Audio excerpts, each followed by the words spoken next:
Hey, we're still at the show and still in the same clothes. Yeah. Welcome back to another Rig Tour Tuesday. Well, we're moving on. We're not in the momentum line anymore. No. Hunter's still here. I am. I'm still here.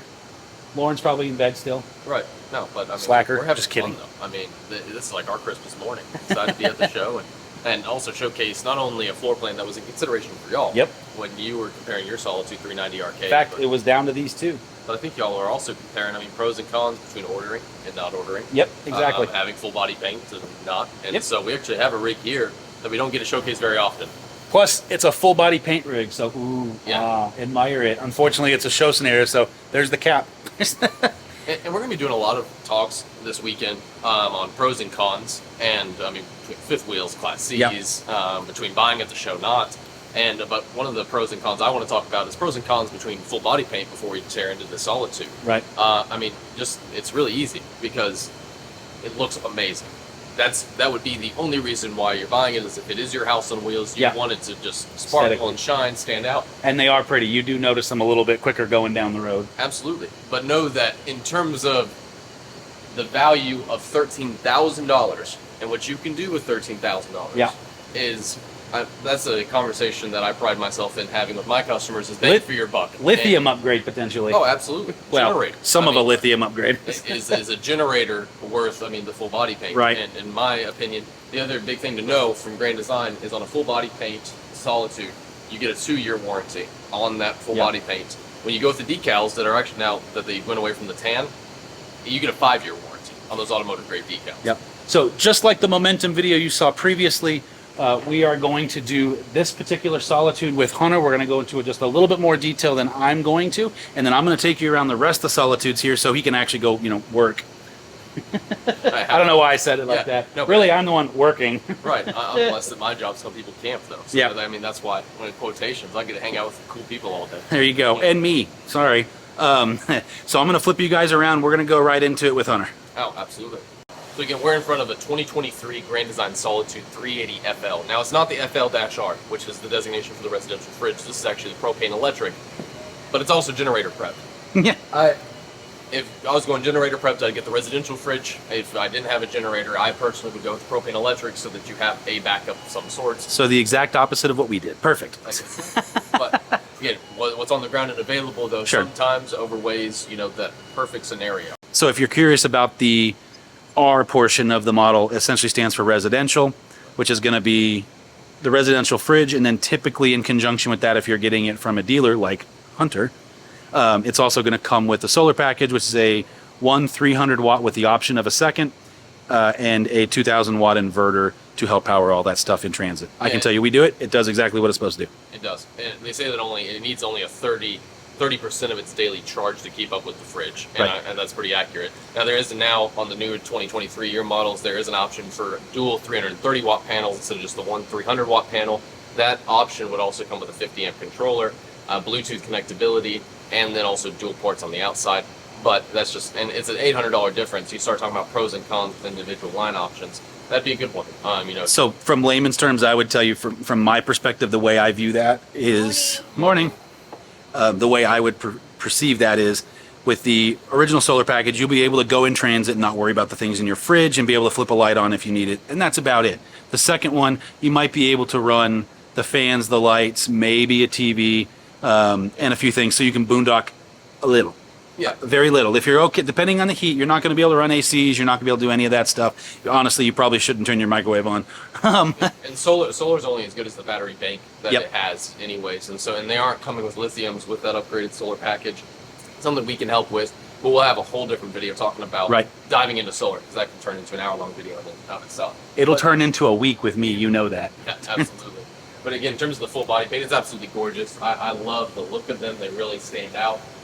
Grand Design across the board have been doing a lot of different things with their J-wrap and their skirting. This will have it doesn't have, you can tell whenever you're shopping for your Solitude, it has solar, because it'll have the inverter and the solar control. The remote on. So this one doesn't have it, probably because it has the propane electric fridge, but it does have the tire link, the tire pressure monitor system, and it also only has one battery cutoff switch. That's another way to tell, by the way.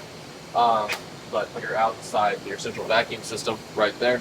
You have the nice MORryde up above steps, really easy to adjust. You can add another grab handle and their gas assistant, nice and easy. Going back here, you do have the residential frameless windows, again framed with aluminum framing, sealed 4 times with Grand Design, rated for extreme weather. Then in this pass-through storage, me and Ryan were noticing that there's a slightly different configuration. Yeah, we're going to actually back up to try and show you, because it's a huge amount of space. If you remember our 390, that door is much closer to this door. Also, there's no gas strut on that one. I don't know why there's not, but probably because it can go all the way up. Right. We have a slide above ours, so that makes sense why we can't. But it is significantly deeper.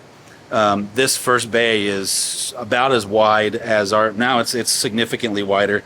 And then they also kind of covered up some of the framing there for whatever reason. Maybe there's something in there that they needed to, but if maybe a water down. Something, they try to utilize every square inch. There's got to be some sort of electrical. Yeah, and they do that to protect plumbing components, electrical components, that kind of stuff, versus just leaving them exposed. So you, when you're in transit, you don't accidentally whack something out of place and have a big leak or something. And you do have the electric cord reel on the other side. We're not going to squeeze around over there. Nope. Again, these are magnetic and hold right up. Yep. You look at the thickness of these doors, and by the way, these baggage doors are made with aluminum framing as well, because it is another incision in the fiberglass, so Grand Design is consolidating that area from the rest of the coach, making sure that it's sealed properly. I swear I'm trying to keep you in frame, but I'm not going to lie, the paint job's pretty nice. Oh yeah, no, absolutely. But you do have 2 awnings on this rig. They're huge. Yeah. We just don't open them up at the show so people don't knock their heads and try to get a free camper. He's pretty much, not the free camper part, but he's talking about me, because you know I'm going to run into it. But y'all come on in. And the 380FL is kind of regarded as the full-timing rig. It's one of the hottest plus 40-foot fifth wheels on the market. It's been tried to be mimicked by others, but in terms of the utilization of space, it's really hard to beat. You have this giant front cap. People like this separate, 3 separate living distinction. You have elevated living in the front with tons of windows all the way around. This middle kitchen area with the dual opposing slides. A second half bath. You can't have this floor plan with the 382WB. Actually, on my RV Hunter YouTube page, I had same outside full body paint featured with the 382WB that had the wine bar. Customer custom ordered it. But in terms of this rig, I love how they do their tables and dinettes. It's mounted to the slide wall, so you have nothing to knock your knee on as you're sliding in and out. No carpet on the slides anymore. No big lip on this side either. The nice 4-burner cooktop. Didn't even turn on all the lights because there's so many light switches through this rig. That's half the fun of a new camper. But in terms of the propane electric fridge, you still have the fins along the back. It's not quite as deep as the residential, but you do have the backup of propane for heat source, or for the source of cooling. And that is open between on that support loader. It is, so. yeah. Older reflections, that one's closed off, but Yep. you can put a full-size pizza in there. And then some people say that you can't see the TV from right there. Me and Ryan don't really have that problem. But by the way, this is braced and wired for another TV if you wanted to have your kitchen TV down here. I've seen a lot of people use this as a great little desk space because you can walk around both sides of the island just fine. If you know Lauren and I, that would be a coffee bar in about 3 seconds. Oh, absolutely. Or another kind of bar, but it's only Thursday, not Saturday or Sunday. That's where the coffee bar's code, my friend. Yes, of course. Now, something nice about the Solitudes is they aren't just reliant on the one-touch control panel. Again, that panel, you can control all systems, can also control it from your phone. This monitor panel here is an override, so you don't have to rely, because in some low-voltage situations, when you have the hydraulic slides running, the hydraulic leveling, this here, you have an override so that you can still control the slides without that timing in and out. That's the only time you'll have a problem with that one-touch control panels in low-voltage situations. I was about to say, and to be honest, if you watch this channel for any extended period of time, if you haven't, you should. We really don't use that, to be honest. It's just so much faster either use the app, which you do have to have that to work the app, or one of those, because it's just so much easier to grab and go. So, but it just gives you options. It does, absolutely, but at least you're not reliant on either. Right. You have 3 different options of controlling the whole system. So you get no vents at the base of the stairs. You actually are able to utilize that space as shoe storage. Yep. Your central vacuum system. But you look for the heat ducts, and they're side mounted into all the cabinetry. There are no floor vents in this upper elevated area. We've walked through every RV show, and there is not another fifth wheel here that most of them have floor vents in the bottom living or in the main level. But in these upper elevated areas, this is the only fifth wheel that does not have floor vents up here. Because I mean, think about laying down a big area rug. A floor vent would be very obtrusive, and then having dogs, that sort of thing, stuff always falling down in there, isn't ideal. But this, it's a really neat concept because when you are just enjoying the views of whatever campsite you're at, you have gorgeous windows all the way around. Look at the pretty view of the back of a Solitude about an inch away. But then we do have this televator. That is a coined and trademark term, by the way, Ryan. Televator. Is it? Yeah, I get paid royalties every time it's said. Oh, perfect. 0.001 cents. But the televator's really nice. You have the faux place, another coined term, the faux fireplace.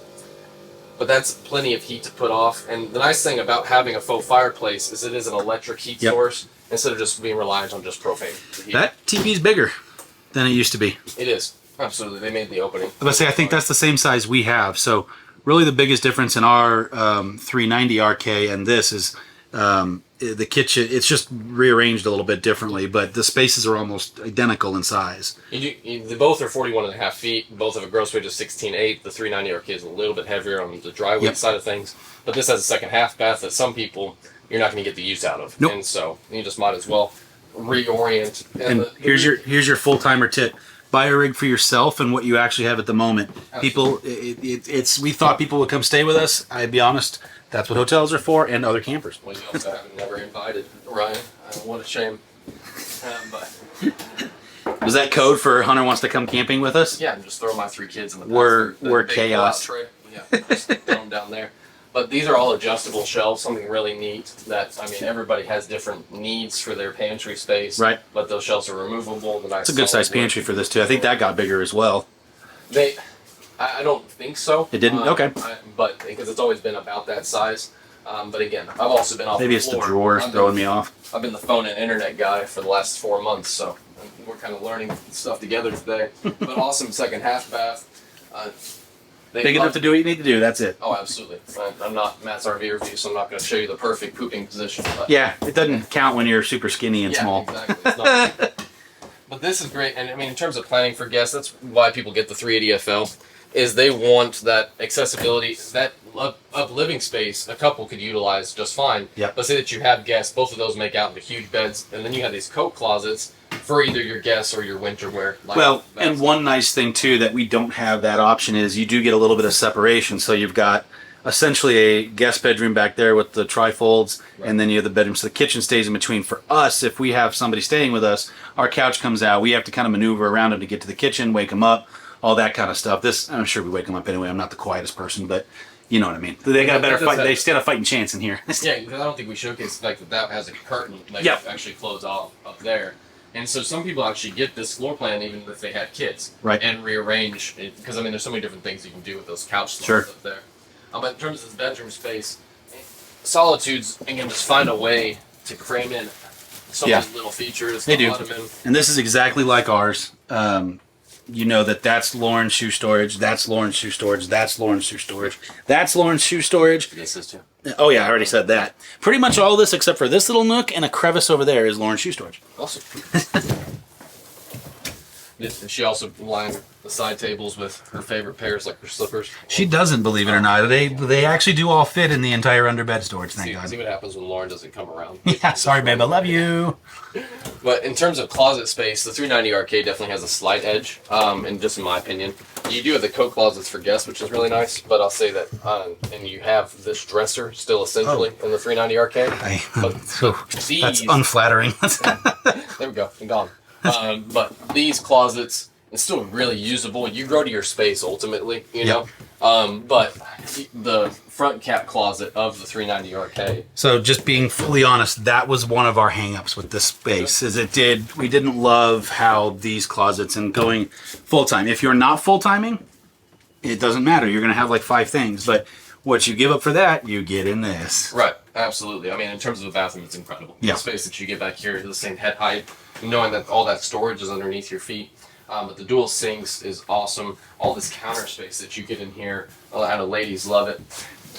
Us guys, we only really need that right there. Yeah. But so much storage. The backlit mirror, again, the ladies, doesn't make me or Ryan look any better. The good news is I look fatter when I'm next to Hunter because he's so skinny.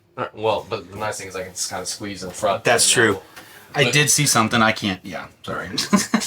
Ow, there we go. In terms of the actual washer dryer connection, I don't remember this. So like, if you've not watched our tour, oh my gosh. Again, if you've watched our rig tours or anything that we've done with our personal rig, we did the combo washer and dryer down here so that we could utilize that as storage still up top. To be honest with you, we like it. It's fine. We like the storage. And people don't realize that the stackables don't have any larger cubic capacity. That you press one button at the beginning of the day to run through a combo cycle. Right. I think that having that additional space is worth its weight, and it's also it's less weight, it's less space taken up. It's all you need. Cost. You know, can't design and do things. That's the thing. People look at these rigs and go, "Oh, it can't do that. This doesn't work. It's because it's just this." You will alter it to whatever you want to do ultimately. So as long as you find something with good bones, you can really make it your own. And that's exactly what Laura and I are doing. I gotta say something. Yeah. They changed those finally. Yeah, I was actually going to point that out in the small half bath. Oh, sorry. No, I didn't get to it though. So if you know, the other one had kind of the farm style where the water flowed out. Yeah. Yeah, the water flowed out from here and it was open with like half. They look very similar, but it's a more traditional sink setup now. I can tell you I like that because we clean ours constantly and they still have little white marks on them. Really? Yeah, I'm sure they're keeping the water down here. Yeah. It just made a little bit more appealing. So how do I get two of those? Just kidding. Can I take those? I'll just trade you out. Yeah, nice. Thanks, man. It'll just be about a $40,000 swing. Most expensive faucets ever. Yeah. But awesome for shower heads in there. They really do a good job of regulating the water pressure too. I mean, people were nervous about that, and I was, and it does a good job. We did replace this head. Everything else we left alone. We went with the Oxygenics. Yeah. That has the waterfall features and all that. Only because we wanted to be able to use that Oxygenics part if we really were boondocking, just to conserve water a little bit longer because we are water monsters for some reason. Well, but that's one thing about Grand Designs that I haven't touched on. Even the last Momentum floor plan, it's crazy that the majority of the tank sizes are over 100 gallons. And you start comparing any other floor plan side by side with the Grand Design, it's because they custom form their tanks to fit on the floor plan. They're just not mass ordering tanks from China. They are making sure that they can utilize every square inch, not only in terms of storage space here, but in terms of your tank sizes, the stuff that you don't see under the surface. And again, under the surface, I touched on the last Momentum video, but again, you do get a 25-year warranty on the subfloor of this whole camper, and that's really important. The structure, one giant sheet of marine-grade decking is just awesome. Not going to wick water, not going to cause problems down the line. All right, well, another rig, another tour. Yeah, We're still here. Yeah, absolutely. Haven't crashed in one of these pull-out beds yet, and so, but the show hasn't even started. We're on day one, and we got here, 2.5, 3 hours before? Yeah, I like to call that bright-eyed and bushy-tailed. Ask me how I'm doing around 5 o'clock this afternoon or Sunday sometimes. So. Hey, when you got your walking shoes on. I was about to say, I'm impressed. Hunter went with the cowboy boots, and if you know me, you know I'm all for the hat, and Lauren even said I should wear the hat so I'm more noticeable because I'm not loud enough. Yeah, no, I went with the good old Hoka tennis shoes for my feet. Right. But thank you so much for watching. Again, thank you to McLean's for having us out at the Southwest RV Super Show. I got to remember that name. It's not an easy one. So thank you guys so much for watching. We have more rig tours coming. Join us every Tuesday for the rig tour side. I know I've started to sound like a broken record by this point, but if you want your rig highlighted in this, we're not just doing new rigs that are coming out and Solitudes and every other brand. People customize them, right? Yep, exactly. So if you have a rig that you want to highlight on our channel, reach out to us at the email info@millersinmotion and just throw "we'd like to be in the rig tour video" in the subject line. Tag us, direct message us, comment on the video, whatever. Smoke signals. My vision's not getting better. But reach out to us. We'd love to highlight your video and schedule that. Until next Tuesday or Sunday or whenever you're watching this, we will see you next time. Bye, Mom.